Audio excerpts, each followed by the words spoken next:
En una clase previa estuvimos observando la relación que existe entre las heridas y las hemorragias. En esa clase mencioné que una de las consecuencias que tiene la herida es justamente la producción de una hemorragia y que en algún momento puede provocar una infección.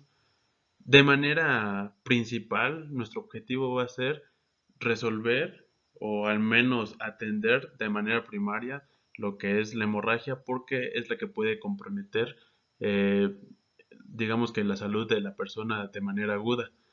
Tenemos a las heridas, que son pérdida de la solución de continuidad de la piel, es decir, la piel de estar junta ahora se separa. En ese caso vienen dos complicaciones. De manera aguda tenemos que va a haber eh, un sangrado, que en este caso nosotros vamos a estar llamando hemorragia, y sería la complicación aguda que puede poner en peligro a la persona. Luego tendríamos una complicación de tipo crónico, es decir, va a suceder después, después de cierto tiempo, que puede ser horas, días, y en ese caso, lo más importante va a ser detener la hemorragia. Entonces, en esta clase, que es la continuación de la anterior, vamos a observar un poquito más a detalle lo que son las hemorragias y qué tenemos que hacer para poder atenderlas. Entonces tenemos, como podemos ver en la diapositiva, tres tipos de hemorragias, teniendo que la de menor complejidad y la de menor peligro va a ser la hemorragia de tipo capilar, debido a que como solo están comprometidos los capilares, es decir, vasos sanguíneos de pequeño calibre, no va a haber tanto riesgo para la persona. Entonces, de los tres tipos de hemorragia que tenemos, la hemorragia de tipo capilar va a ser la más sencilla, por así decirlo, respecto a la complicación aguda de la hemorragia. Y en este caso, la característica, como la podemos observar en la imagen, es que va a ser una hemorragia en puntilla. Si nosotros ponemos una compresa o limpiamos con una gasa, vamos a ver, para empezar, que la herida que la antecede a la hemorragia, la herida es de tipo superficial. Normalmente no va a ocupar un área tan grande. Y cuando nosotros limpiemos, vamos a ver ese puntillo, vamos a ver unas gotitas que se marcan en la parte de la herida y la verdad la pérdida de sangre va a ser muy pequeña. Con una gasa podemos controlar esa herida, no hay tanto problema. ¿Qué tenemos que hacer ante una hemorragia de tipo capilar? La vamos a atender de manera general como atenderíamos a las otras. En este caso tenemos que hacer presión sobre la zona de la herida. La presión directa se va a hacer en todos los tipos de hemorragia y en el caso de la capilar podemos utilizar la presión directa o podemos incluso dejar que coagule de ese modo. Al ser capilares, la coagulación va a actuar muy rápido. Los tiempos que toma para que las plaquetas y el fibrinógeno y todo lo demás coagule va a ser breve para la hemorragia capilar. Entonces, la hemorragia capilar es la más sencilla. Podemos utilizar la presión directa o no utilizarla y la verdad no va a haber tanta diferencia. ¿Qué tenemos que hacer con la hemorragia capilar? Prevenir la infección, no debemos ponerle nada y debe recibir atención médica porque aunque no es una hemorragia grave, aunque no ponga en riesgo de manera aguda a la salud de la persona, este tipo de herida, es decir, la herida abrasiva que va a provocar una hemorragia de tipo capilar, puede infectarse fácil, además de que va a ser muy molesto. De los tipos de herida que vimos, la abrasiva es la que molesta más porque se lleva la capa superficial de la piel y permite que las terminaciones nerviosas queden expuestas. Entonces, sudor, agua, cualquier tipo de alimento o algo que caiga ahí va a provocar una molestia importante. Entonces, no son graves, son muy incómodas, son muy molestas. Va a ser necesario que a esta persona se le dé algún analgésico, algún medicamento para que se le quite el dolor y eso lo verá con su médico. Luego tenemos los otros dos tipos de hemorragia, que en este caso llegan a ser un poco más complejas. Por un lado tenemos la hemorragia de tipo venoso, que en este caso sería el término medio. No, no es una hemorragia sencilla, pero tampoco es una hemorragia grave, a diferencia de la hemorragia arterial que tendremos que es la más grave. Estos dos tipos de hemorragias ya pueden comprometer la salud de la persona y tenemos que aprender a distinguirlos. La diferencia entre la hemorragia, por un lado, que es de tipo arterial, y la hemorragia que es de tipo venoso, está determinado sobre todo por la característica de la salida de la sangre. Hay muchas características, pero vamos a enfocarnos a la que es más obvia cuando no tenemos entrenamiento o no estamos tan capacitados. Muchos profesionales de la salud dicen que cuando ya tenemos ese ojo clínico, cuando ya estamos acostumbrados a ver este tipo de situaciones, muchos dicen que la hemorragia de tipo venoso es de un color rojo ladrillo, mientras que la hemorragia arterial es un rojo grana. Realmente esta diferencia de tonalidad es muy difícil de notar en la práctica profesional o durante los primeros auxilios. Entonces nos vamos a ir a otra característica que es un poco más notoria, que de manera fácil vamos a poder distinguir, que en este caso sería que la hemorragia venosa, como podemos ver en la imagen, va a ser antecedida por una herida mucho mayor, no de tipo abrasivo, ahora es una herida cortante, punzante, y en este caso va a haber salida de sangre, pero como si estuviera brotando agua. Esa es la analogía que vamos a utilizar. Ante una hemorragia venosa tenemos la pérdida de solución de la continuidad, la separación de la piel, y luego vamos a salir que el agua sale a, digamos que se empieza a esparcir, que al ritmo o al modo en que el agua empieza a regarse de ciertos modos. No hay presión. En este caso es simplemente un fluido o un líquido saliendo y regándose, pero muy poco. Muy diferente a la característica clínica de la hemorragia de tipo arterial. En la hemorragia de tipo arterial, ahora sí, vemos la misma cantidad que veríamos en la hemorragia venosa, pero es de tipo pulsátil. Es decir, va a haber sangre brotando y además va a haber un chorrito o va a haber un chorro. Realmente esto es característico, más adelante voy a mostrar un video, pero en este caso prácticamente diríamos que es pulsátil. Y es pulsátil, aquí lo que tenemos que observar es la fuerza del chorro, mientras que en la sangre venosa digamos que el líquido fluye. En este caso hablamos de que va a haber un chorro, va a haber una, digamos que en este caso la sangre va a salir disparada. Además, este disparo puede ser pulsátil, es decir, puede estar saliendo la sangre directamente o puede salir al ritmo del pulso de la persona, de salir más o menos al ritmo del latido del corazón. Aquí lo importante es, si vemos una hemorragia capilar, es decir, puntillo, no hay tanto problema, tenemos un buen margen de acción para actuar, no es grave, es incómodo. A esta persona le va a arder o le va a molestar la herida. Luego tenemos la hemorragia de tipo venoso. Ya hablamos de una herida más grande y en este caso va a haber sangre saliendo. Ahí tenemos que actuar. Y luego viene la hemorragia arterial, donde además de la sangre saliendo, va a haber un chorro que puede ser sostenido o puede ser pulsátil. Entonces ahí es donde debemos tener mucho cuidado porque es la hemorragia más peligrosa, debido a que esa fuerza, a esa característica pulsátil, va a haber una pérdida mayor de sangre en menor cantidad de tiempo. Es decir, si dejamos una hemorragia capilar por un minuto sin atenderla, va a haber una cantidad mínima de pérdida de sangre. En cambio, en la venosa, en la hemorragia de tipo venoso, en ese caso, un minuto es una mayor pérdida de sangre y definitivamente en la hemorragia de tipo arterial, un minuto puede conllevar muchas veces mayor cantidad de sangre por el hecho de que por un lado está saliendo y por otro lado está siendo de tipo pulsátil. Entonces, la hemorragia más peligrosa es la tipo arterial, donde no debemos de vacilar, no debemos perder el tiempo y debemos actuar lo más pronto posible.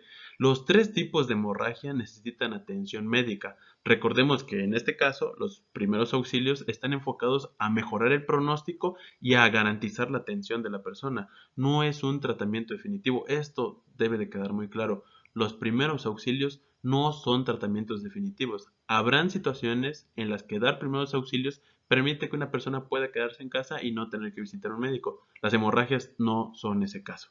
En las hemorragias nosotros tenemos que dar primeros auxilios y garantizar lo más pronto posible la atención médica. ¿Qué pasa? O podría surgir la duda.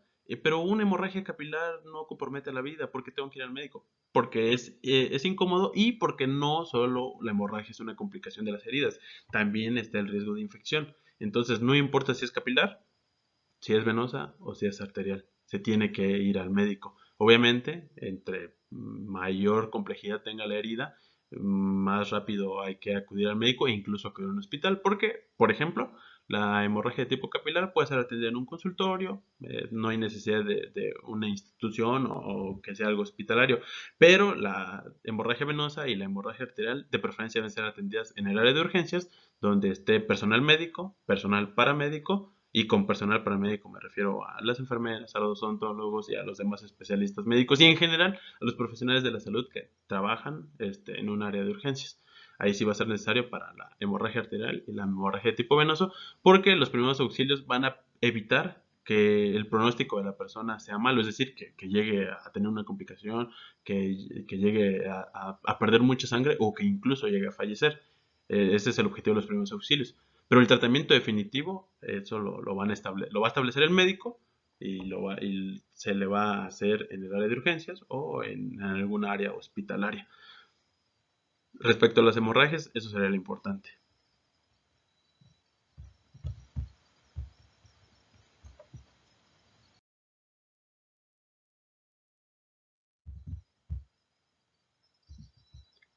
¿Cómo vamos a atender una hemorragia? Existen muchas y variadas técnicas para atender una hemorragia. Tenemos varias.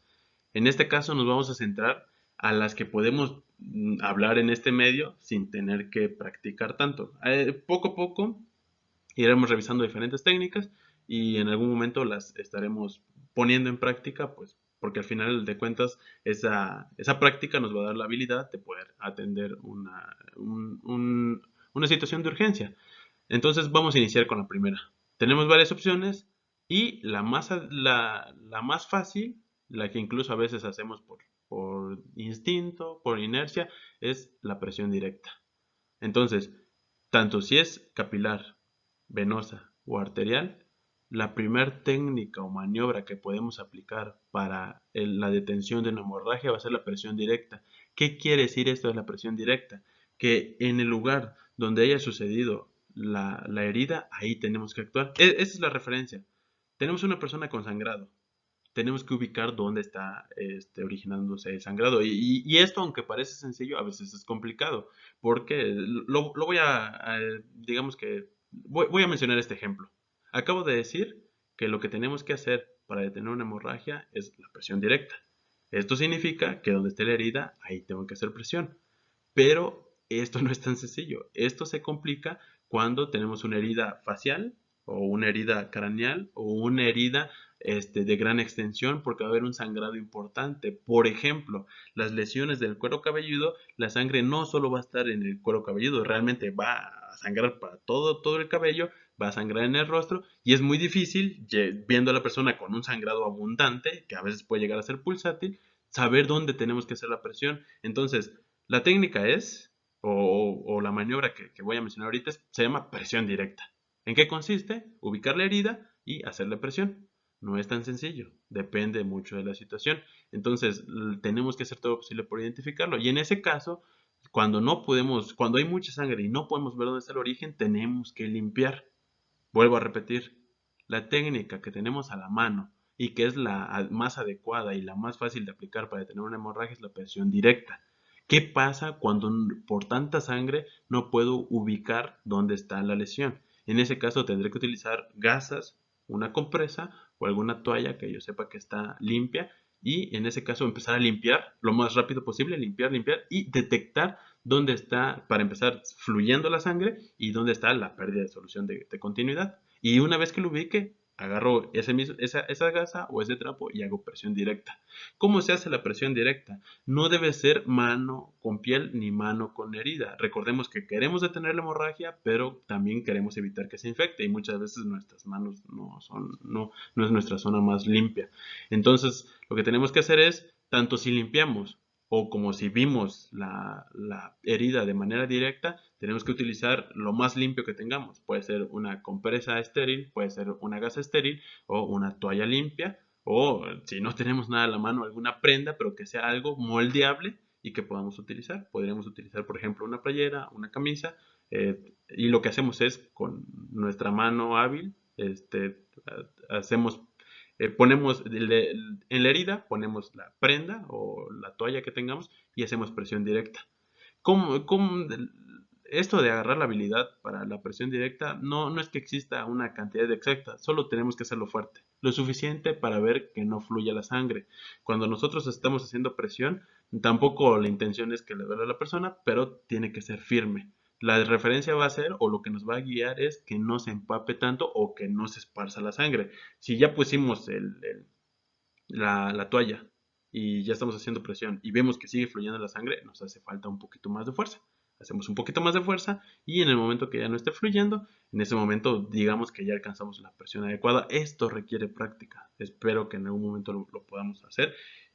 Las heridas pueden suceder en diferentes partes o porciones anatómicas del cuerpo.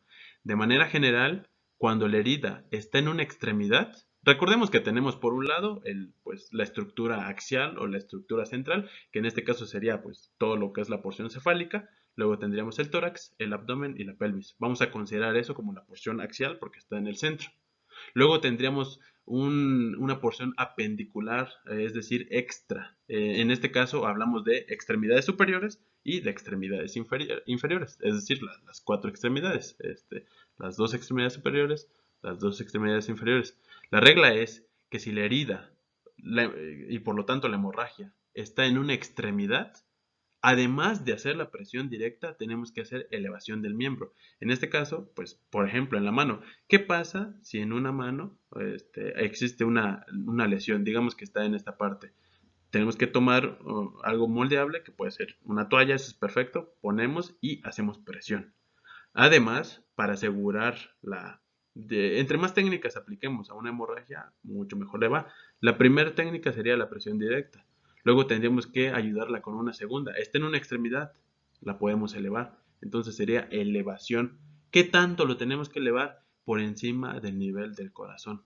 Esto está muy relacionado con la dinámica de los fluidos, un poquito, digamos que de hidráulica. Seguramente en el bachillerato vieron que cómo fluyen los líquidos o en general pues el agua y otros líquidos, y en este caso si el encargado de darle fuerza a la sangre es el corazón, si nosotros elevamos la extremidad por encima, es muy difícil o se le va a dificultar más al corazón bombear la sangre. Es un poquito de dinámica de fluidos. De manera general, presión directa y elevación del miembro. Entonces, si está en el pie, en la mano, brazo, pierna, antebrazo, muslo, en ese caso elevamos. ¿Qué pasa si está a nivel de la cabeza? Bueno, ponemos a la persona sentada o la ponemos parada, es decir, la persona debe estar en sedestación o bipedestación, parada o sentada. No acostada porque pues, en ese caso la cabeza y el corazón estarían al mismo nivel y el sangrado aumentaría. ¿Qué pasa si está en el tórax o en la pelvis? Ahí se complica un poquito, entonces de manera general extremidades las elevamos. Si está a nivel del tórax o en la parte superior, sentamos a la persona o la paramos para disminuir de algún modo el sangrado. Ahí ya tenemos dos técnicas.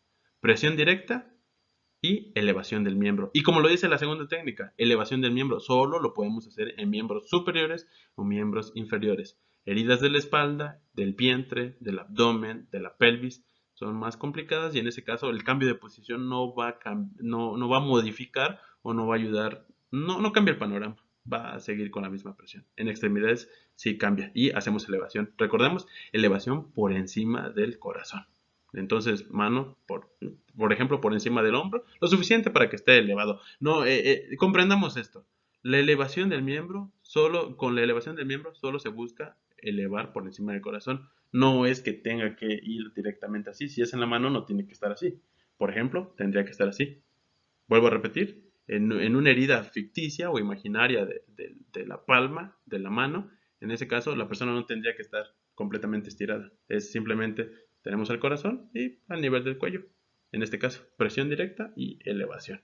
Por encima del corazón únicamente.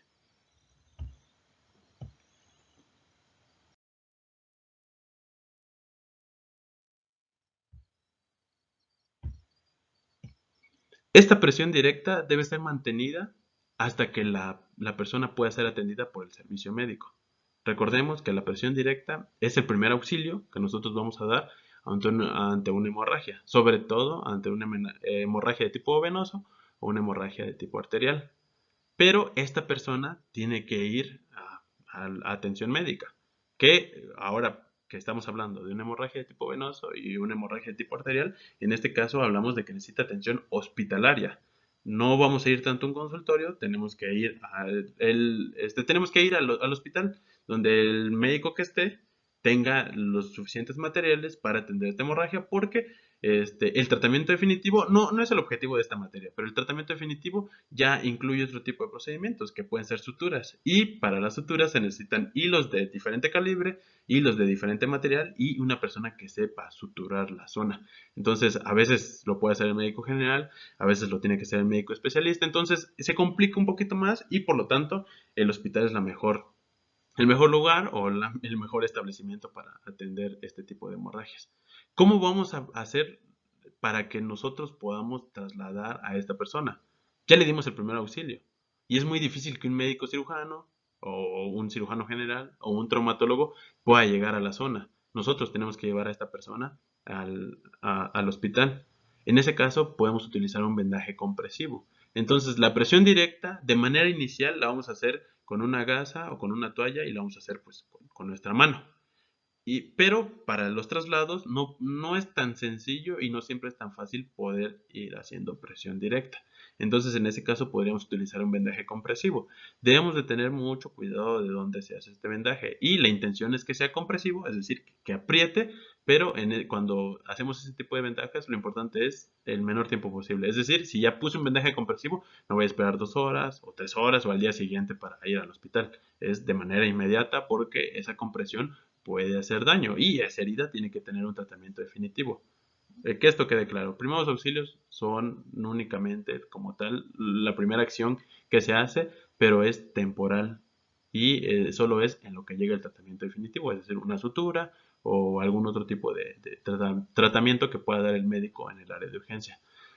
Un dato muy importante y que debemos de tener presente es que con la presión directa nosotros podemos evitar el fallecimiento o la muerte de una persona.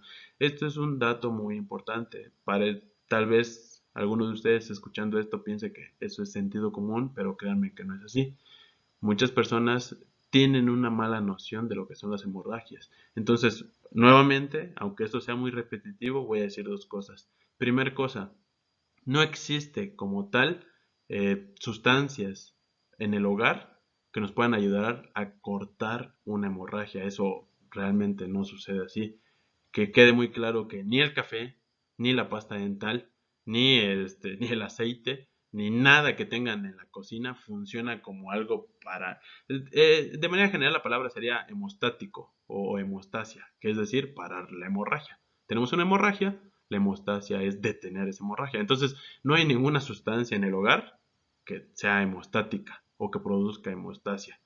Hay medicamentos que a veces utilizamos para poder detener una hemorragia y por lo tanto para causar hemostasia, pero eso no es de uso cotidiano, no está en la cocina, no está en el baño, entonces no se le pone nada a la herida, nada, que tiene que ser el médico o un profesional de salud capacitado, con mucho conocimiento, que sea el que diga qué sustancia se va a poner en caso de que sea necesaria una sustancia. Eso sería el primer comentario. El segundo comentario es, ante una hemorragia, presión directa. No importa la zona, presión directa. Si la herida es a nivel de la cabeza, es a nivel del cuello, a nivel del vientre, a nivel del abdomen, a nivel de las extremidades, presión directa. La presión directa es la diferencia entre la vida y la muerte. No importa, esto es complejo y tal vez, vuelvo a repetir, alguno de ustedes piense que es sentido común o que por qué tanto detalle en eso, pero es que la población no lo sabe. Por ejemplo, ante la noticia de que una persona logró evitar la muerte de una persona, o sea, un transeúnte logra evitar la muerte de un chofer que se accidenta. En esta situación, digamos que el chofer tiene un accidente automovilístico, se lesiona el cuello y mucha parte de la población no podía creer cómo una persona, solo haciendo presión con una prenda, pudo evitar que la persona muriera si se seccionó o si se lastimó uno de los vasos más importantes que está en el cuello. Entonces, no importa dónde sea la herida, la presión directa es la diferencia entre la vida y la muerte. ¿Qué pasa si me corto pues las venas y arterias que están a nivel de la muñeca y alguien hace presión? Ya no hay sangrado, ya no hay muerte.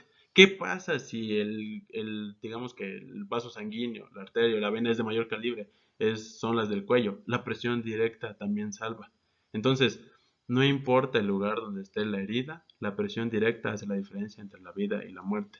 No, esto se los comento porque en algunas ocasiones cuando hablo con algunas personas que no son del área de la salud, ellos piensan que la presión directa es para vasos sanguíneos pequeños y para vasos sanguíneos grandes ya se tiene que utilizar algo más. No, realmente la dinámica de los fluidos, como lo es la sangre, es similar en los vasos sanguíneos. Lo que cambia es el calibre y la cantidad de sangre que se mueve pues, por ese vaso sanguíneo. Pero al final de cuentas la presión directa es lo que se tiene que hacer. Entonces, si es un accidente aparatoso que lastimó los vasos sanguíneos del cuello, presión directa. Si es un accidente menor que lastimó la mano, presión directa. Se tienen que hacer. No analicen si son vasos sanguíneos grandes, que si son de alto calibre, que si son pequeños, que si es vena, que si es arteria. Presión directa. Es lo que se tiene que hacer. Claramente, cuando llegue al hospital, por ejemplo, la lesión a nivel de la muñeca, lo puede hacer un médico general y la lesión del vaso sanguíneo lo tiene que hacer un cirujano vascular. Obviamente el tratamiento no es lo mismo, pero el primer auxilio sí. Entonces, cuando estén dando primeros auxilios, no piensen si le toca al médico general, si le toca al especialista, si se tiene que meter a quirófano. Eso no importa. Presión directa. ¿Es un vaso sanguíneo grande? Presión directa. ¿Es un vaso sanguíneo pequeño? Presión directa. ¿Está en el cuero cabelludo? Tiene que ser presión directa de todos modos. Entonces, no, vuelvo a repetir, no pensemos que existen sustancias en el hogar que podemos utilizar para cortar el sangrado y tampoco nos pongamos a pensar en qué tipo de vaso sanguíneo es. Simplemente la atendamos como a la mayoría de las hemorragias.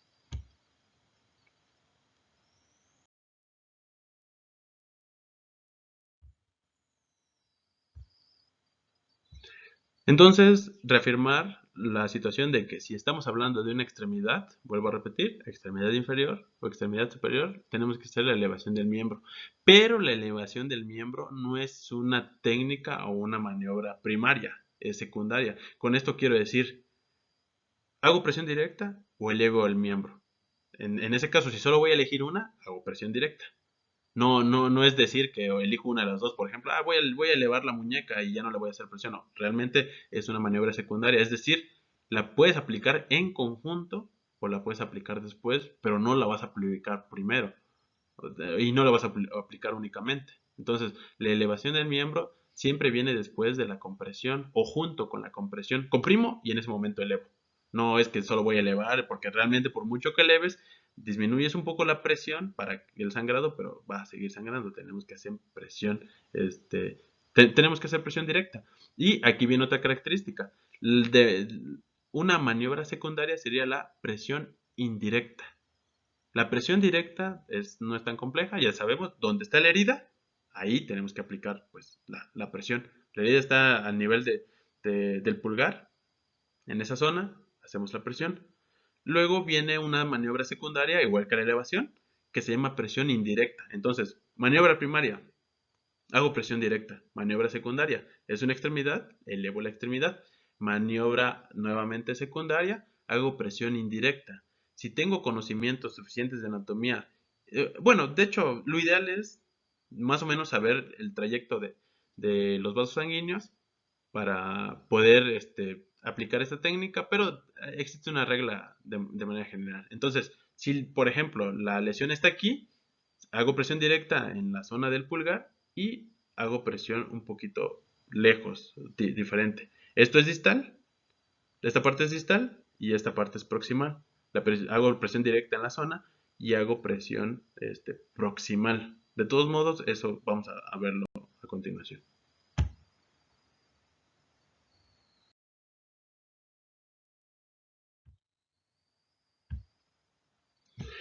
Tenemos que tener algo presente al momento de hablar del vendaje compresivo.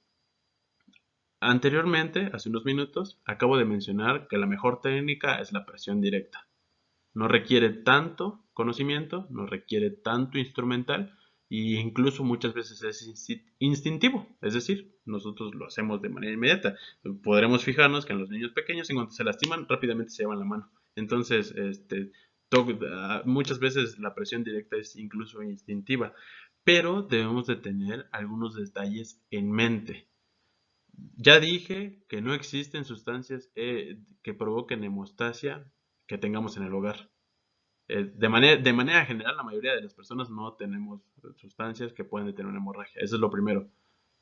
Lo segundo es, no importa, no tenemos que analizar la situación vascular de la herida, tenemos que hacer presión directa. Y vendría un tercer comentario o un tercer consejo muy importante. No estamos limpiando una herida, no estamos absorbiendo. Nuestro objetivo es detener la hemorragia, nuestro objetivo nunca es limpiar. Y otra vez, este es un comentario que tal vez algunos de ustedes piense ¿por qué? ¿Por qué ese comentario? ¿No es sentido común? Bueno, no, créanme que no es tan sencillo. Entonces, la regla es esta. Si yo ya utilicé dos gasas o ya utilicé una toalla y la toalla ya se manchó, los primeros auxilios no consisten en pongo una gasa. Digamos que, pues, digamos que la mano, el dorso de la mano tiene una herida. La técnica no es pongo una gasa. Ah, ya se mojó la gasa ya está empapada de sangre. Quito y agarro otra gasa. No, eso no funciona así. Nuestro objetivo no es limpiar una herida. Nuestro objetivo no es absorber la sangre. Nuestro objetivo es hacer hemostasia, detener ese sangrado. Entonces, pongo una gasa. Si ya se empapó, pongo encima otra. Pero ya acumulé muchas gasas. Eso no es una situación que nos corresponde a nosotros. Claramente, en el área de urgencias, con el médico ya presente, el médico tiene que quitar todo eso, pero ese es trabajo del personal médico. Nosotros, como primeros respondientes, hacemos presión. Si ya puse 5 gasas y luego un vecino consiguió una gasa estéril, bueno, esa gasa estéril va encima. Otro vecino consiguió una toalla limpia, la toalla va encima. El encargado de quitar todo eso y revisar qué hay por debajo va a ser el médico, no lo vamos a hacer nosotros. Y en este caso, en esta imagen podemos ver la presión directa combinada con un vendaje compresivo. Iniciando de la izquierda a derecha y de arriba hacia abajo, podemos observar que primero se habla de hacer presión directa. Ahí se menciona el apósito. Vuelvo a repetir, puede ser gasa, puede ser apósito, puede ser compresa, puede ser toalla. Lo importante es conseguir un tejido que sea limpio y con tejido me refiero a tela que podamos poner encima, que tenga por un lado la función de absorber, pero que también pueda funcionar como una malla, pues sobre todo, por ejemplo, las gasas son muy útiles porque pueden absorber un poquito la sangre y también funcionan como tejido que simula lo que hace la sangre para poder coagular. Luego de que ponemos los apósitos, aquí viene la segunda imagen. Si se dan cuenta, en la imagen se muestra que el apósito ya se manchó. No lo quitamos. Esto es muy importante. Créanme que cuando estuve en el área de urgencias esto era común, que me llevaban todas las gasas y había un recambio importante. Mi familiar estuvo sangrando. Utilicé como 10 compresas. Manchaba una y la cambiaba. Créanme que esto es común en urgencias. Entonces no hacemos eso. Ponemos gasa sobre gasa, toalla sobre gasa. Al final de cuentas, tenemos que hacer presión y si ya se empapó lo que ponemos encima algo más, tal como se observa en la imagen. A las gasas ya manchadas no las retiramos, las ponemos encima, le ponemos otro paquetito de gasas o otra toalla. Después, para poder trasladar a esta persona y para que nosotros no estemos ahí haciendo presión, podemos poner un vendaje. Hay técnicas para poner un vendaje, las revisaremos en una clase posterior, pero de manera general, si no saben, aquí no importa si lo hacemos en técnica de espiga o no, aquí no estamos buscando que sea un vendaje bonito, porque cuando nosotros vamos a poner un vendaje, por ejemplo, por una luxación, una subluxación, un esguince, en ese caso el vendaje debe quedar bien, porque es un vendaje que va a tener por varios días. Aquí no estamos buscando eso, aquí estamos buscando hacer presión y trasladarlo más pronto a la persona. Entonces, no importa cómo pongamos el vendaje, por instinto, empecémoslo a arrollar, perdón, a enrollar.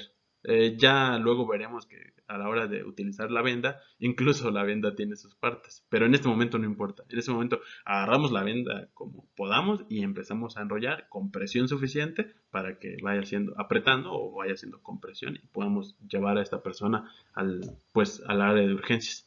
Finalmente, en la última imagen podemos ver cómo queda y si nos damos cuenta, la imagen representa incluso un poco de sangrado. Eso es normal, la herida sigue abierta, va a seguir sangrando. Entonces, por eso tenemos que ir lo más pronto posible.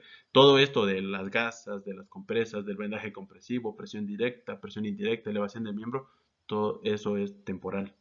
La herida va a seguir sangrando, sobre todo si es una herida grande. Tenemos que ir a valoración al hospital para que sea el médico el que diga que se tiene que hacer.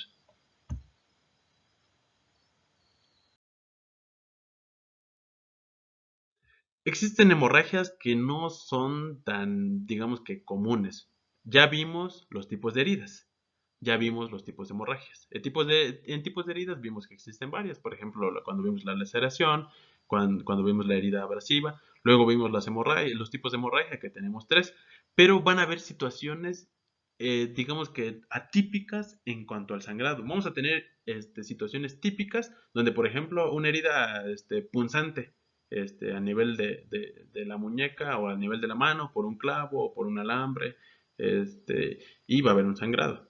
Pero van a haber situaciones en las que la ubicación anatómica del sangrado cambie un poquito el panorama o que el sangrado sea diferente. Y existen muchos casos de manera general e iniciando en esto de las hemorragias, voy a mencionar este caso que es uno de los más comunes, la hemorragia nasal. La hemorragia nasal es atípica y es tan diferente que incluso su nombre es diferente. Eh, por ejemplo, el sangrado a nivel del oído, le decimos, por ejemplo, otorragia, hemorragia del oído, oto y ragia. Pero la hemorragia nasal es tan atípica que incluso no le decimos rinorragia o nasorragia, no le decimos eso. Tiene un nombre diferente y en este caso, está entre paréntesis, es epistaxis. La mayoría de las hemorragias en otros niveles tienen la terminación ragia. Por ejemplo, otorragia, que es lo que acabo de mencionar ahorita. Pero cuando hablamos de la hemorragia nasal, que está ubicada pues, en la nariz, no tiene una terminación de ragia. Se llama epistaxis. Solo para dejar más en claro que es una hemorragia atípica. Y en este caso es complicado. Las hemorragias atípicas la tenemos que ver una por una porque no cumplen las reglas generales. Por ejemplo, hemorragia nasal no se llama nasorragia y no se llama rinorragia, se llama epistaxis. Empezamos por ahí, el nombre es diferente. Luego, ¿cómo hacemos presión directa en una cavidad? La nariz no es un lugar que podamos hacer presión, hay muchas estructuras óseas, los huesos nasales, el tabique nasal, que nos impiden poder hacerle presión, sería complicado y por ejemplo la hemorragia está en el interior, si yo hago presión, la verdad, solo voy a complicar la situación, va a ser muy doloroso para la persona, no voy a detener la hemorragia, entonces, de manera general, todo lo que mencioné anteriormente aplica para la mayoría de las heridas, pero vamos a tener heridas o vamos a tener hemorragias atípicas.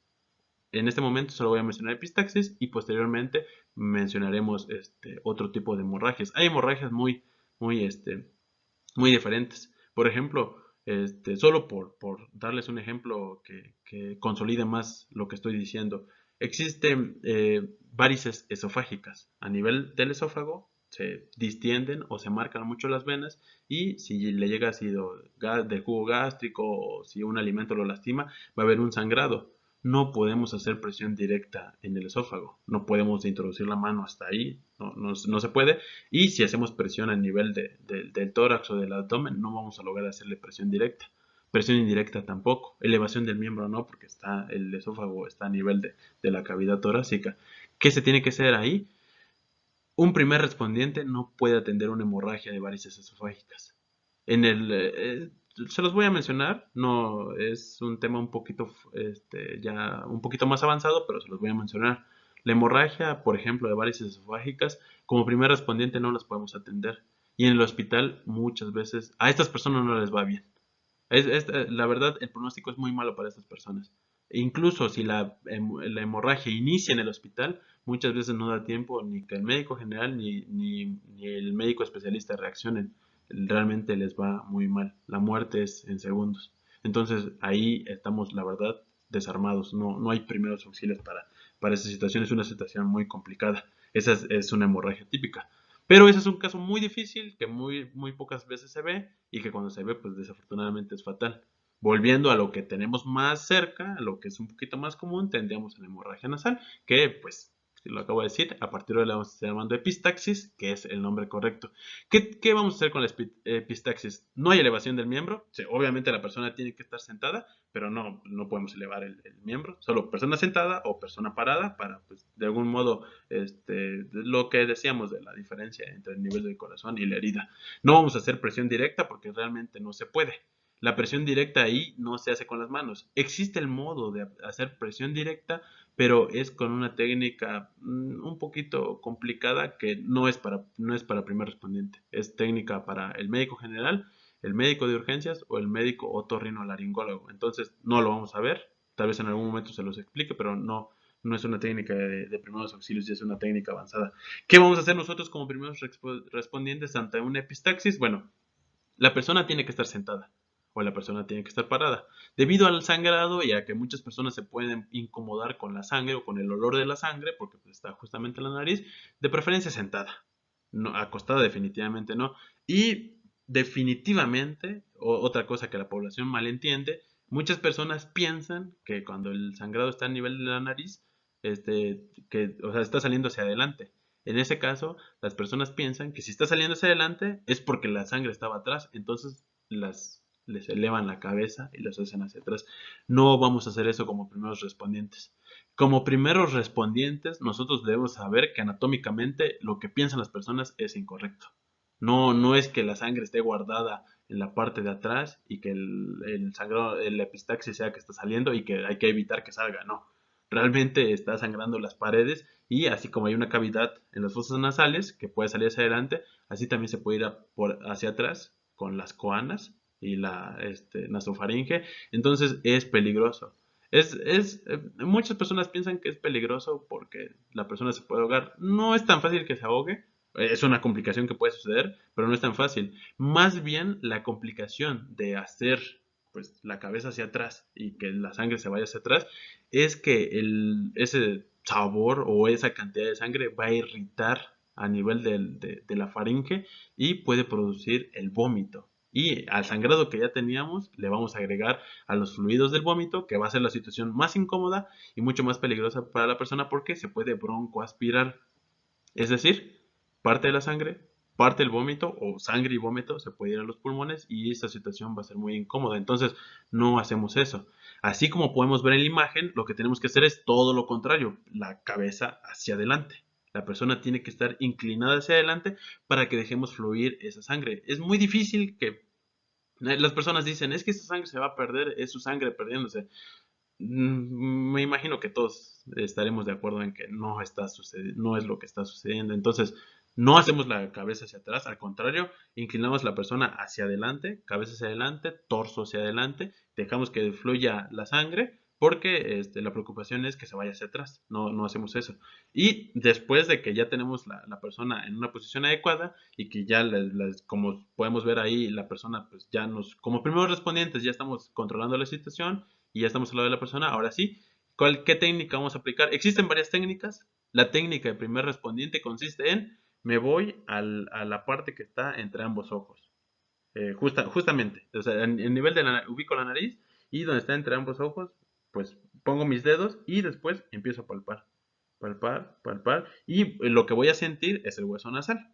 Recordemos que en cuanto a la nariz es piel y el cartílago. Realmente el hueso está alrededor, por eso hemos visto que en el cráneo de un cadáver pues ya no se ve como tal la nariz. Entonces lo que tenemos que hacer es irnos entre los ojos, empezar a palpar, tenemos que estar tocando y donde dejemos de nos vamos a dar cuenta que pues lo que es el hueso nasal es rígido, es resistente. Cuando empecemos a sentir que ya es suave, que ya solo es piel, en ese caso ahí hacemos presión. ¿Cuál sería la técnica? Empezar a tocar y donde cambie la consistencia, ahí hacer presión, porque anatómicamente ahí está el plexo o el conjunto de vasos sanguíneos que es el que sangra para el epistaxis.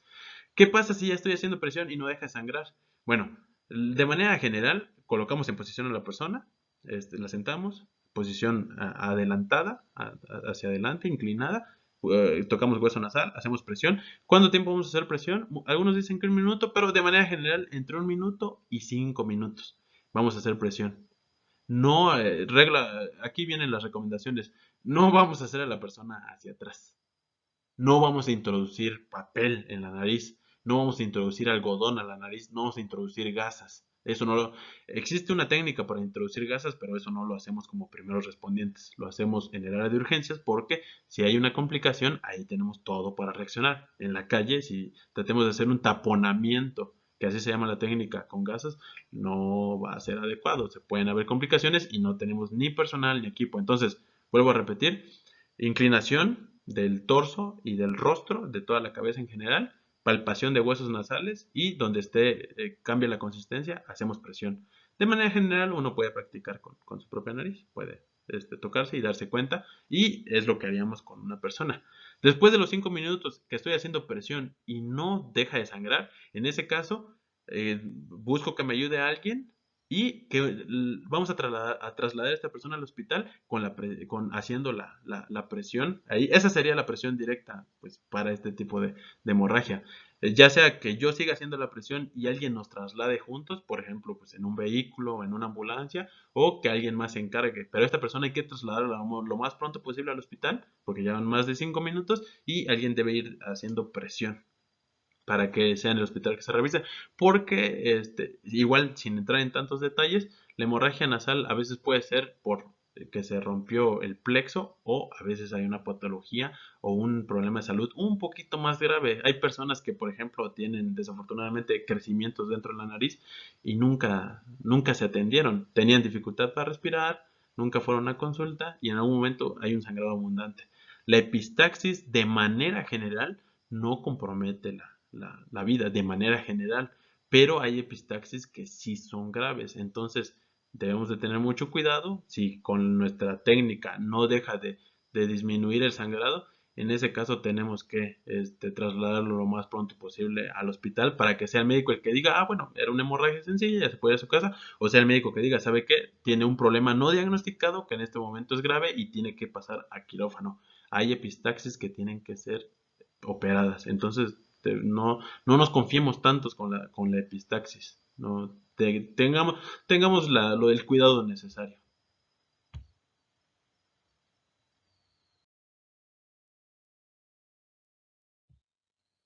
Y a continuación vamos a observar un video y de hecho con este pequeño video estaremos terminando la clase de este tema de hemorragias. En este video vamos a observar lo que tiene que suceder en el hospital o lo que tiene que suceder en urgencias. Que quede muy claro, cuando tenemos una hemorragia, nosotros ponemos gasas o ponemos compresa o ponemos lo que tengamos a la mano y no lo retiramos. ¿Qué pasa si ya se hizo un gran bulto, si ya es una gran bola o maraña de tela y de gases y todo? No lo quitamos. Porque muchas veces la acumulación de sangre más la acumulación de tejido, por ejemplo la gasa que es como una mallita, todo eso va a lograr producir un coágulo. Y cuando nosotros lo quitemos, el coágulo se va a deshacer. Y si ya se quitó el coágulo, va a haber un sangrado.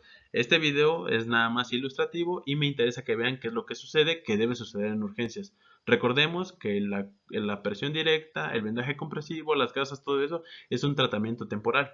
Obviamente, la persona no va a estar 2 años o 30 días o una semana con el vendaje compresivo. Se le tiene que dar un tratamiento definitivo. Entonces, la persona encargada de retirar todo esto tiene que ser un médico, porque no sabemos qué hay ahí.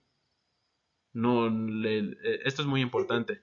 Eh, Cuando quitemos las gasas, no sabemos si vamos a encontrar una hemorragia capilar, que no sería el caso porque no hubiéramos hecho todo, pero no sabemos si va a ser una hemorragia venosa o si va a ser una hemorragia arterial. Y, por ejemplo, ya para finalizar, en este video podemos observar que hay una lesión a nivel de la pierna derecha de una persona y los primeros auxilios se hicieron correctamente. Podemos observar que la gasa está empapada. Vemos un conjunto de gasas. Podemos observar la extremidad inferior de una persona. Podemos observar que a nivel de la pierna seguramente hubo una herida y vemos un conjunto de gasas. Esto tenía un vendaje que el personal médico ya retiró y ahora tenemos las compresas. Podemos observar que las compresas están ligeramente teñidas con sangre y lo que procede ahora es retirarlas para poder hacer la técnica ya en el hospital es retirar todo, revisar dónde está el origen de la hemorragia y darle tratamiento definitivo. Y la importancia de no retirar en la calle o en la vía pública o como primer respondiente, no retirar lo que yo haya puesto, es el hecho de no enfrentarnos a una hemorragia importante, que es como sucede acá.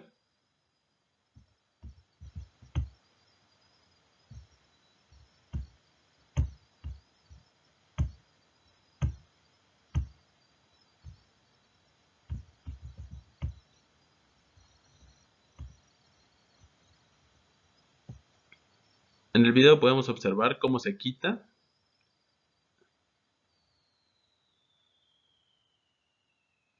De acuerdo a lo que todos pudimos observar en el video, nos damos cuenta de que los primeros auxilios fueron poner compresas.